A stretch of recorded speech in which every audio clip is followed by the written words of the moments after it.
জীৱনতে জ্বলাই দিলে এজন ব্যক্তিয়ে তাকো নিজৰ সন্তানৰ সন্মুখত এটা অত্যন্ত জঘন্য ঘটনা সেই দৃশ্যাংশ এতিয়া আমাৰ ওচৰত আহি পৰিছে কিন্তু আমি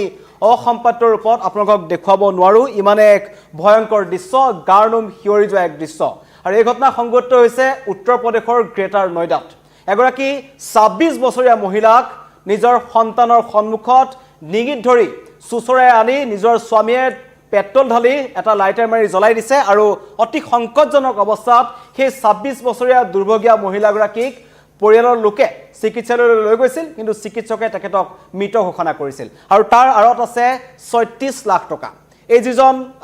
হত্যাকাৰী স্বামী আছে নাম হৈছে বিপিন ভাটি আৰু বিপিন ভাটিয়ে বিয়াৰ পিছৰে পৰা 2016 চনৰ 9 ডিসেম্বৰত নিকি আৰু বিপিন বিবাহপাশত আবদ্ধ হৈছিল আৰু বিয়াৰ সময়তো সেই সময়ত 2019 চনতেই তেখেতক স্কৰপিঅ টপ মডেলখন দিয়া হৈছিল দুখন বাইক দিয়া হৈছিল এটা ফ্ল্যাট দিয়া হৈছিল এডোখৰ মাটি দিয়া হৈছিল আৰু লগতে যিমান সমূহ ঘৰৰ অন্য আজবাব আছে সকলো বস্তু এই নিকিৰ পৰিয়ালে এজন বিপিন বুলা যিজন পাখান স্বামী আছে তেখেতক সকলো দিছিল কিন্তু তাৰ পাছত বিয়াৰ পিছৰে পৰা প্ৰত্যেক দিনাখনে টকাৰ নামত বা অন্য কিবা বিচাৰি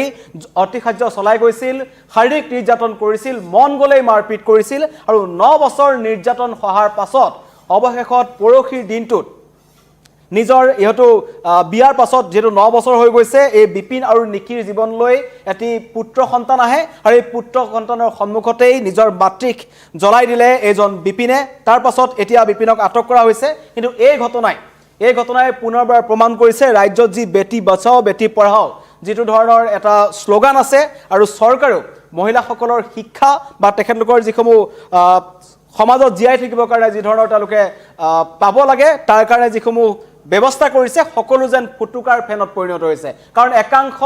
বিপিনৰ দৰে মানসিকতা থকা মানুহ বা তেওঁলোকৰ পৰিয়ালৰ দৰে মানুহে কিন্তু নিজৰ এনেকুৱা ধৰণৰ যিসকল যুৱতীক বিয়া পাতি আনে আৰু এই সমগ্ৰ ঘটনাৰ কিছুমান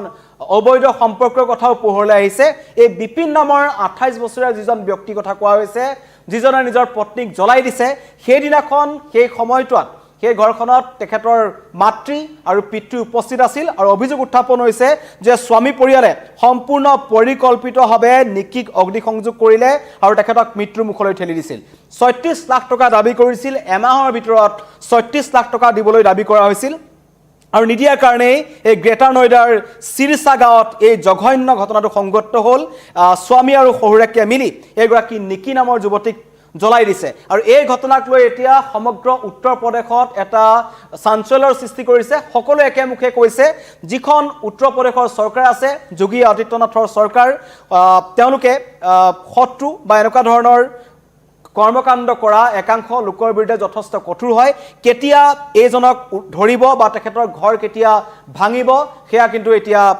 সকলোৱে দাবী কৰিছে যে এইজন বিপিতৰ ঘৰ তাৰ পৰা ভাঙিব লাগে লগতে কঠোৰৰ পৰা কঠোৰ শাস্তি প্ৰদান কৰিব লাগে অভিযোগ উত্থাপন হৈছে যে শহুৰেক আৰু শাহুৰেকে এই 26 বছৰীয়া নিকিক দীৰ্ঘদিন ধৰি অত্যাচাৰ চলাই আহিছিল খাবলৈ দিয়া নাছিল মন গলে মাৰপিট কৰিছিল আৰু এইজন বিপিনৰ বহু মহিলাৰ সৈতে তেওঁৰ সম্পৰ্ক আছিল সেই অভিযোগ উত্থাপন কৰিছে মহিলাগৰাকীৰ পৰিয়ালে আৰু কৈছে যেতিয়াই মন যায় তেতিয়াই মাৰপিট কৰিছিল খাবলৈ দিয়া নাছিল বাধ্যত পৰি 26 বছৰীয়া নিকিয়ে এখন পাৰ্লাৰ কাম কৰিব লগা হৈছিল আৰু পাৰ্লাৰ কাম কৰা টকাৰে নিজৰ সন্তানক চোৱাচিতা কৰিছিল এগৰাকী নিকিয়ে তাৰ পাছৰ পৰ্যায়টো কিন্তু দুটামান ভিডিঅ' ভাইৰেল হৈ আছে এতিয়া যিকিটা অসম্পাদ্য ৰূপত আমি আপোনালোকক দেখুৱাব নোৱাৰো ইমানে ভয়ংকৰ দৃশ্য যে প্ৰথম অৱস্থাত এটা হাই কাজিয়া হোৱাৰ পিছত মাৰপিট কৰি এজন পাখণ্ড বিপিনে যিজন এজন দানৱ ৰূপী আচলতে নিজৰ পত্নীক ডিঙিত ধৰি চুচৰাই আনিছে আৰু ওপৰজুপৰি তেখেতক ঘূৰিয়াইছে মুখত প্ৰচণ্ড ঘুচা মাৰিছে তাৰ পাছত গাত পেট্ৰল ঢালি এটা লাইটাৰ মাৰি জ্বলাই দিয়ে আৰু সেই তাৰ ফলত প্ৰায় 90% অগ্নিদগ্ধ হৈছিল পৰৱৰ্তী পৰ্যায়ত অতি সংকটজনক অৱস্থাত তেখেতক উদ্ধাৰ কৰা হয় আৰু সাংবাদিকৰ সন্মুখত নিকিৰ 6 বছৰীয়া পুত্ৰই যি শিহৰণকাৰী ভাষ্য দিছে তাক কৈছে মেৰি মম্মা কে ওপৰ কুছ ডালা উসকে বাদ উসকে ওপৰ লাইটাৰ মাৰ দিয়া এনেকুৱা ধৰণৰ মন্তব্য কৰিছে নিজৰ সন্তানে নিজৰ মাতৃ জ্বলি যোৱা নিজৰ চকুৰ সন্মুখত দেখিছে এনে এক শিহৰণকাৰী ঘটনা আপোনালোকক জনাই আছো নিজৰ সন্তানে কৈছে সাংবাদিকৰ সন্মুখত 6 বছৰীয়া পুত্ৰ সন্তানৰ বিলাপ তেওঁলোকে কান্দিছে নিজৰ মাতৃক চকুৰ সন্মুখত বাপেকে জ্বলাই দিয়া দেখিছে আৰু এই ঘটনা দীৰ্ঘ দিনৰ পৰা চলি আছিল বিয়া হোৱা 9 বছৰ হৈছিল 2016 চনৰ 9 ডিসেম্বৰত তেওঁলোকৰ বিয়া হৈছিল আৰু বিয়াৰ পাছৰে প্ৰায় বিভিন্ন ধৰণৰ যৌতুক দাবী কৰি আহিছিল প্ৰতিদিনে মাৰপিট কৰি আহিছিল অন্য মহিলাৰ সৈতে সম্পৰ্ক আছিল এজন বিপিন নামৰ যিজন ব্যক্তিৰ কথা কোৱা হৈছে যাক ইতিমধ্যে আটক কৰা হৈছে কিন্তু প্ৰথম অৱস্থাতে নিজৰ পত্নীৰ পৰিয়ালৰ পৰা স্কৰপিঅ টপ মডেল এটা ফ্লেট লাখ লাখ টকা তেওঁ লৈছিল আৰু পৰৱৰ্তী পৰ্যায়ত সেই লোভ তেওঁলোকৰ বাঢ়ি গৈছিল তাৰ কাৰণে এই ঘটনা সংঘটিত হ'ল এতিয়া এই ঘটনাক 36 লাখ টকা যি দাবী কৰিছিল তাৰ কাৰণে বহুবাৰ নিজৰ পত্নীৰ পৰিয়াললৈ ফোন কৰিছিল এজন বিপিনে আৰু নিকিও নিজৰ মাতৃ পৰিয়ালৰ লগত কৈছিল যদিহে টকা নিদিয়ে হয়তো মোক মাৰি পেলাব কাৰণ এয়া এক পৰিকল্পিত হত্যাকাণ্ড আছিল সফদাৰজং হস্পিটেলত মৃত ঘোষণা কৰা হৈছে আৰু ইতিমধ্যেই আৰক্ষীয়ে এজন বিপিনক আটক কৰিছে কিন্তু এতিয়া পলাতক হৈ আছে বিপিনৰ মাতৃ বিপিনৰ পিতৃ আৰু তেখেতৰ ভাতৃ কাৰণ তেওঁলোকে মিলি এগৰাকী 26 বছৰীয়া যুৱতীক হত্যা কৰিলে তেওঁলোকে অগ্নি সংযোগ কৰিলে আৰু পূৰ্বৰে পৰা স্বামী পৰিয়ালৰ বিৰুদ্ধে অভিযোগ আছে যে সৰু সৰু কথাতেই নিকিক তেওঁলোকে টাৰ্গেট কৰি লৈছিল মাৰপিট কৰিবলৈ লৈছিল 6 বছৰীয়া পুত্ৰ সন্তানে শিহৰণকাৰী বৰ্ণনা দিছে আৰু কৈছে এই সমগ্ৰ ঘটনাৰ আঁৰত যৌতুক 36 লাখ টকা নোপোৱাৰ কাৰণেই নিজৰ পত্নীক জীবনতে পেট্ৰল ঢালি জ্বলাই দিছে বিপিন নামৰ এজন পাখান স্বামীয়ে সমগ্ৰ ঘটনাৰ তদন্ত কৰি থকা হৈছে কিন্তু এই ঘটনাই পুনৰবাৰ কৈছো যে যি বেটি বঢ়াও বেটি বচাও বেটি পঢ়াও যেটো ধৰণৰ স্লোগান দিয়া হৈছিল কৈছিল যে দেশৰ যুৱতীসকল মহিলাসকলে মূৰ দাঙি জীয়াই থাকিব তেওঁলোকৰ শিক্ষা তেওঁলোকে পাব আৰু তেওঁলোকে স্বামী পৰিয়ালত তেখেতলোকক যি যেনেকুৱা ধৰণৰ অত্যাচাৰ আছে সেই অত্যাচাৰৰ পৰা সকলোকে আসলে তেনেকুৱা ধৰণৰ অত্যাচাৰ নচলিবৰ কাৰণে জ্ঞান দিবৰ কাৰণে এনেকুৱা ধৰণৰ আঁচনি অনা হৈছিল কিন্তু সকলো ফুটুকাৰ ফেনত পৰিণত হৈছে আৰু এইগৰাকী নিকিৰ পিতৃয়ে কোৱা মতে তেওঁ কৈছে যে যোগী আদিত্যনাথে মন গলেই কাৰোবাৰ ঘৰত বুলডোজাৰ চলাই মন গলেই সৰু সৰু অপৰাধীৰ ওপৰত তেওঁ কিন্তু গুলি চলাই এতিয়া কি কৰিব সেয়া কিন্তু অভিযোগ উত্থাপন কৰিছে তেওঁলোকে দাবী কৰিছে যে মোৰ কন্যাক জীবনতে জ্বলাই দিয়া সেই পাখান বিপিনক কেতিয়া এনকাউন্টাৰ কৰিব উত্তৰ প্ৰদেশ আৰক্ষীয়ে কেতিয়া তেওঁৰ ঘৰ ভাঙিব এই মন্তব্য কৰিছে নিকিৰ দুৰ্ভগীয়া পিতৃয়ে তেওঁ ন্যায় বিচাৰিছে আৰু কৈছে যে পিতৃ নাম হৈছে ভিকাৰী সিং পাইলাই তেওঁ কৈছে তেওঁলোক হত্যাকাৰী তেওঁলোকক গুলিয়াই হত্যা কৰা উচিত তেওঁলোকৰ ঘৰ ভাঙি পেলোৱা উচিত মোৰ ছোৱালীয়ে পাৰ্লাৰ চলাই অতি কষ্টৰে 6 বছৰীয়া পুত্ৰ সন্তানক চোৱাচিতা কৰি আছিল কিন্তু তাৰ পাছতো পাখান স্বামীয়ে সেই 26 বছৰীয়া মহিলাগৰাকীক নিখংসভাৱে জ্বলাই হত্যা কৰিলে মন্তব্য আহিছে সেই ভুক্তভোগী নিকিৰ ভাতৃৰ আৰু আৰক্ষীৰ আপোনাক শুনাব বিচাৰিছো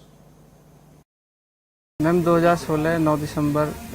आफ्टर लोडबंदी के बाद हमने शादी की थी स्कॉर्पियो शादी में दी थी टॉप मॉडल बाकी बेसिक सामान जो घर का होता है नॉर्मली इलेक्ट्रिक वगैरह फर्नीचर वगैरह वो सारा दिया था कम्प्लीटली तो देन